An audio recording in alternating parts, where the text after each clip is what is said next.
पट्टी पर डकोटा विमान को उतारा था। भारतीय वायुसेना के इतिहास में और भी कई महान सैनिकों की वीरता, धैर्य और साहस का परिचय हमें 1965 और 1971 के युद्ध में मिलता है। सन 1965 के युद्ध में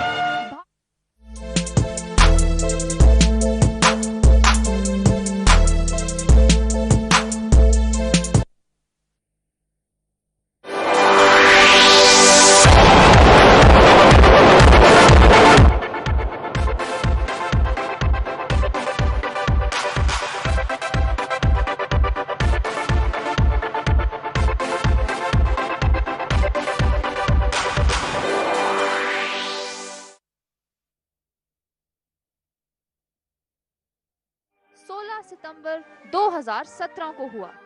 तब वह 98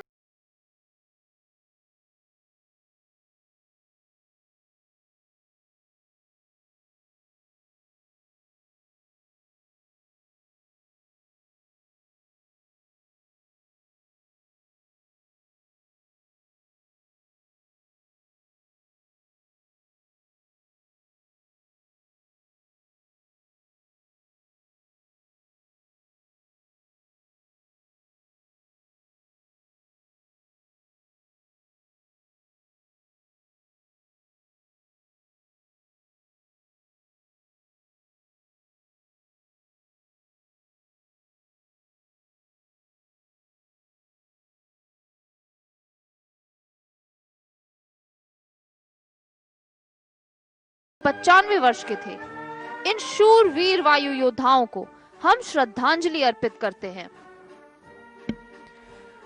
भारतीय वायुसेना की शान के इतिहास के कुछ और पन्नों में 4 चांद लगाने का श्रेय जाता है फ्लाइंग ऑफिसर निर्मलजीत सिंह सेखों को, जिन्होंने सन 1971 के भारत पाक युद्ध में अदम्य साहस का परिचय देते हुए दुश्मन से लोहा लेते अपने प्राण मातृभूमि की बलिवेदी पर न्यौछावर कर दिए। इन्हें मरणोपरांत परमवीर चक्र से अलंकृत किया गया।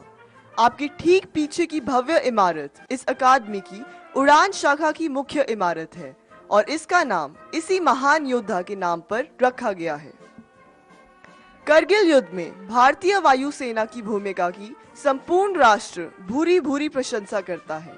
युद्ध एवं शांतिकाल दोनों में भारतीय वायुसेना सदैव राष्ट्र सेवा में तत्पर रहती है। असंख्य उदाहरण हैं जब हमारे यातायात विमानों एवं हेलीकॉप्टरों ने राहत एवं बचाव कार्य तथा खोज मिशनों में उपलब्धियां हासिल की हैं, जैसे कि 2001 में गुजरात और 2005 में कश्मीर में भूकंप, 2013 में उत्तराखंड और सितंबर 2014 में जम्मू और कश्मीर में बादल फटने से बाढ़, 2015 अप्रैल में नेपाल में भूकंप, जनवरी 2016 में मणिपुर में भूकंप, 2017 में राजस्थान, उत्तर प्रदेश, बिहार और असम में बाढ़। उसी साल आर्थिक नाकाबंदी से जूझ रहे मणिपुर में मालवाहक विमानों का तेल के टैंकरों को गुवाहाटी से इम्फाल पहुंचाना, 2018 में लेह में बारिश और बर्फबारी, तमिलनाडु के तेनी जिले में कुरंगानी पहाड़ियों के जंगलों में लगी आग में फंसे लोगों को बचाने का कार्य और इसी तरह की अनेक विपदाओं में भारतीय वायुसेना ने विशाल सेवाएं प्रदान की हैं।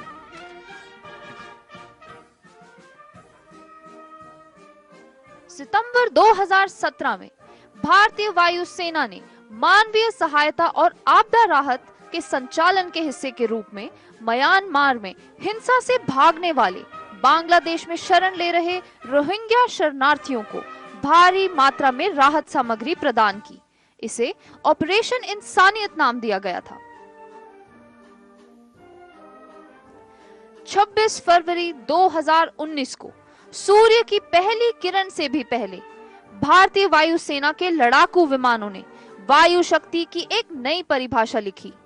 पहली बार भारतीय लड़ाकू विमानों का प्रयोग भारत में अशांति का प्रयास करने वाले तत्वों को समाप्त करने के लिए किया गया।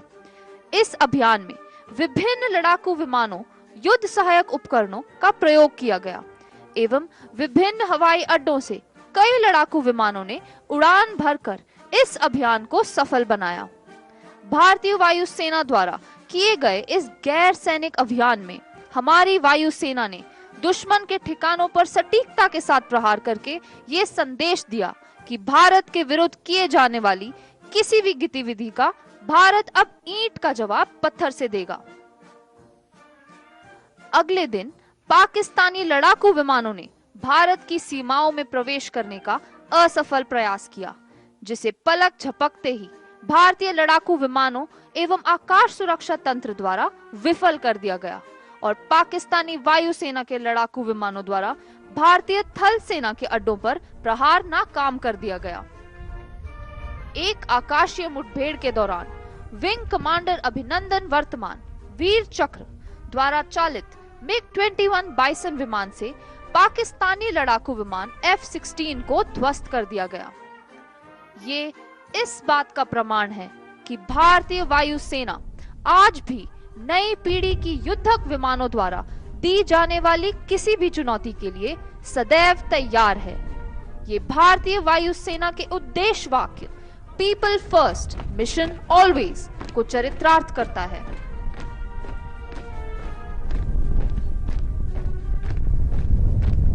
हमें इस बात पर गर्व है कि युद्ध एवं शांति काल दोनों में ही वायुसेना राष्ट्र सेवा में सजगता एवं तत्परता से जुटी हुई है। आज इस परेड में जो वायु योद्धा कमीशन प्राप्त करेंगे वे इस बलिदानपूर्ण, साहसपूर्ण और ऐतिहासिक वायुसेना की एक और कड़ी बनेंगे। On 31st June 2020, Indian Air Force successfully evaluated utilization of biojet fuel for high altitude operations.